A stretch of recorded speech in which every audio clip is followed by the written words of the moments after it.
সন্তান মাদকের জন্য 200 জন পিতা মাতাকে গত 10 বছর হত্যা করেছে এবং মাদকের পিছনে প্রতি বছর প্রায় 1 লক্ষ কোটি টাকা বাংলাদেশ থেকে ব্যয় করা হয়, যা আমাদের বাজেটের 7/1 সবচাইতে বেশি মাদক পাচার হয় বাংলাদেশে, যেটা মানে আমরা করি স্মাগলিং হয়, সেটা ভারত থেকে। মানে ওরা যা কিছু করে, ওরা একটা মদ্যপ জাতি, কিন্তু বাংলাদেশকে শেষ করার জন্য ওদের সমস্ত ধরনের চক্রান্ত প্ল্যান আছে।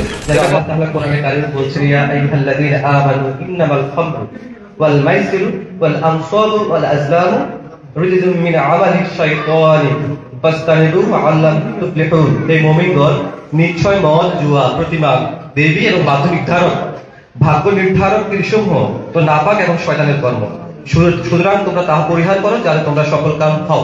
আল্লাহ তাআলা বলছেন, আপনারা যদি মাদক এবং এটার যে অবস্থা, এটা যদি না ফিরেন তাহলে সফল কাম হতে পারবেন না।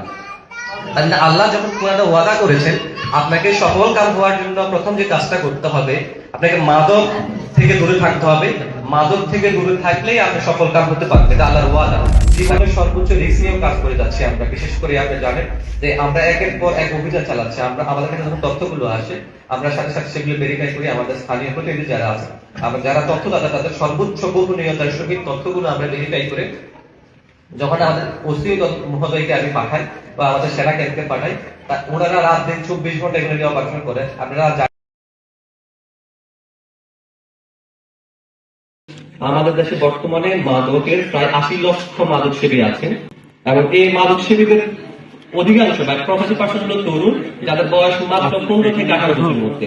করে দেশে মাদকের যে মামলা আছে বা বিচারের মামলার সংখ্যা প্রায় 85,000-এর বেশি মামলা আছে, যেগুলো বিচার প্রক্রিয়ায় চলমান আছে। মাদকের পিছনে প্রতি বছর বাংলাদেশ থেকে চলে যায় 5,147 কোটি টাকা। এই ক্ষেত্রে এশিয়ার মধ্যে, এশিয়ার যে কান্ট্রি গুলো আছে, বাংলাদেশ সব চাইতে মানে শীর্ষে আছে। বিশেষ করে মাদকের থেকে যে মাদকের মাধ্যমে যে টাকাগুলো বিদেশে পাচার করা হয়। একটা ভয়ঙ্কর তথ্য দিই আপনাদেরকে, দেশে প্রতি বছর তামাক ব্যবহারের জন্য প্রায় 1,61,000 মানুষ মারা যায়। এবং তামাক বলতে শুধু মদ বা রেড ওয়াইন যেটা বলতে সেটা না, তামাক বলতে মানে গাঁজা, হিরোইন এবং হলো সবচাইতে এখানে একটা তথ্য দিয়ে রাখে, আপনাদের সিগারেট খান সেটা কিন্তু তামাকের অন্তর্ভুক্ত। এই যে আমাদের মা বোনরা যে জট দেখায় পানের সাথে, সেটাও মাদকের বা তামাকের অন্তর্ভুক্ত। এই কারণে প্রতি বছর আমাদের দেশে প্রায় 1,61,000 বেশি মানুষ মারা যাচ্ছে। কিশোর গ্যাং হলো এমন একটি সংঘবদ্ধ চক্র, যারা বিশেষ করে, এটা কিশোর বলতে কিশোর আন্ডারেজ না, এরা 18+ আছে, যারা বিশেষ করে বিভিন্ন নামে নাট, বল্টু, চল্টু বা গ্যাং 71, বিজয় 71 এরকম বিভিন্ন নাম দিয়ে মানে কিছু তরুণ বা যুবক ছেলেরা একসাথে হয়ে এমন হলো সমাজে যে চোর, ডাকাতি, দুর্বৃত্তায়ন, উচ্ছৃঙ্খলা সবগুলা করে, এদেরকে কিশোর গ্যাং বলা। ইফটিজিংটা হলো নারীদের উত্তপ্তকরণ। এখন আমরা অনেকে হয়তো চিন্তা করি ইফটিজিং মানে হলো নারীকে অশ্লীল অঙ্গভঙ্গি বা কটু কথা বলা, তা নয়। ইফটিজিং এর অনেক কিছু আছে। ধরুন আপনি একজনকে নাম নিয়ে বললেন তোমার নাম হয়তো সুন্দর নেই, বা তার নাম নিয়ে পুরস্কার করলেন, এটা কিন্তু ইফটিজিং এর অন্তর্ভুক্ত। এরপরে যাই তুমি স্বাস্থ্যবান, তুমি মোটা, তুমি চিকন, তোমার বিয়ে হবে না, এগুলো ইফটিজিং এর অন্তর্ভুক্ত। এরপরে যা হচ্ছে বয়স, তোমার বয়স বেড়ে গেছে, বিয়ে হবে না, তোমার মেয়েকে 16 বছর বিয়ে দিতে হবে, তোমার 30 বছর, তোমার কে বিয়ে করবে। এরপরে হলো পেশা, যে একটা মেয়ে চাকরি করছে, তুমি চাকরি করবা, তোমার তো এই সেই বিভিন্ন কথাবার্তা। কিন্তু এইসব বদ্ধমূল ধারণা বিশেষ করে আমাদের যে মফস্বলের সবথেকে বেশি। ইফটিজিং মানে হলো নারী উত্তপ্ত করে, সেটা যে কথা হতে পারে। একটা নারী যদি আপনার দ্বারা আনসেফ ফিল করে বা নিরাপত্তাহীনতা ফিল করে, সেটাকে ইফটিজিং হিসেবে ধরা হয়। তো বাংলাদেশের পলিটিক্যাল কালচারটা এমন হয়ে গেছে, বিশেষ করে আমাদের টিকে থাকতে হলে কিছু কৃষক লাগবে, কিছু সন্ত্রাস লাগবে, সন্ত্রাস লালন পালন করতে হবে। তাদের মাধ্যমে আমি একটা ক্ষমতা মানে সাম্রাজ্য বিস্তার করবো, মাদকের যে 6 লাখ চারদিকে ছড়িয়ে ছিটিয়ে দিল, এটা একটা অবস্থা। এরপর সব থেকে বাদ জিনিস হলো ভারতীয় আগ্রাসন বা হিজিমনি। আপনি চিন্তা করতে পারবেন, আমাদের মুসলিম মধ্যে এখানে আছে, আমরা সম্প্রতি প্রচুর অভিযান চালাচ্ছি কৃষকের বিরুদ্ধে। এবং হলো ওখান থেকে যখন ওদেরকে ধরে রাখা থাকে 13-14 বছর, 15 বছর, কালকে রাতেও নুরুয়া থেকে 3 বছর উদ্ধার করা হয়েছে, এদের বয়স 13 থেকে 14। এদেরকে যখন নিয়ে আসা হয় থানায়, কি সমস্যা, আমি তামিল মুভি থেকে শিখেছি।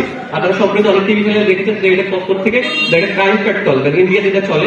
এরপরে যাই ওদের যে সাংস্কৃতিক আগ্রাসন, বিশেষ করে আমাদের ঘরে ঘরে, বিশেষ করে বউ শাশুড়ি ঝগড়া বা পরিবারকে বিচ্ছিন্ন করে যাওয়ার জন্য পায়তারা।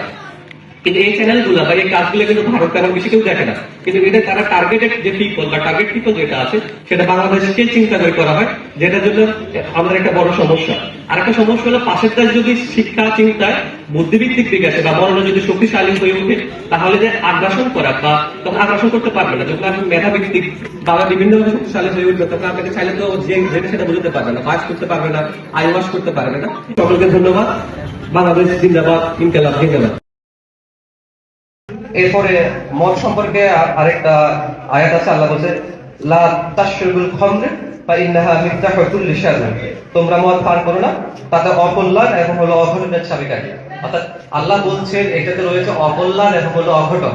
মানে সমাজে যতগুলো বেরিয়ে আছে এই সহকারে নানাবিধ সমস্যা, ইফতিজিং, কিশোর গ্যাং, সন্ত্রাস, চাঁদাবাজি, টেন্ডার সহকারে যে সিলসিলাগুলো আমরা পৃথিবী দেখে আসি, এগুলোর সব কিছুর মূলে অন্তর্নিহিত যে অবস্থান সেটা হলো মাদক। আল্লাহ এই জন্য বলছে সমস্ত অঘটন এবং অকল্যাণের চাবিকাঠি হলো মাদক। এলাকার যারা আবার নেতা আছে তারা ওদেরকে নিজেদের কাছে টেনে নেয়, মোটামুটি বুঝবাজ করে দিয়েছে এটা তো আমার লাগবে, কারণ আমাদের সামনে ইলেকশন, তো কোপাকোপে মারামারি করতে হবে, তাকে অস্ত্র প্রদান করে।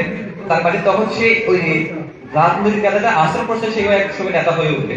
এবং এইভাবে গত 54 বছর স্বাধীনতার পর থেকে মানে এক দুর্বৃত্তায়ন রাজনৈতিক বন্দোবস্ত আমাদের সামনে হাজির হয়েছে।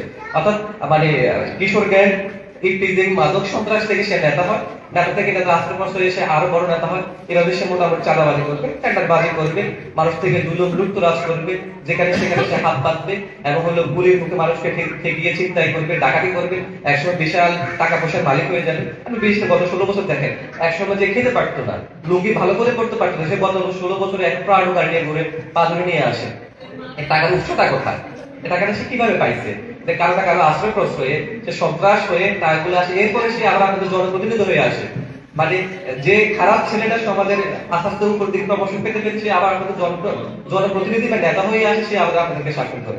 এই যে পুরনো মানে বস্তা পৌঁছা রাজনৈতিক অবস্থা বন্দোবস্ত, সেটা আমাদের পুকুরে পুকুরে খাইছে। যখনই দেখেন আপনি মানে একটার পরে একটা পেশে যায়, 1600 যায়, আবার সে আরেকজনের কোন বাসন হয়, আরেকজন আসে, এই করতে করতে 54 বছর পার করে দিলে আমাদের উন্নতি কোথায়? আমাদের উন্নতি নাই। আমরা যে ওই অজপাড়া গায়ের কৃষক সেটাই করে আছি, আমাদের মাথা গেছে।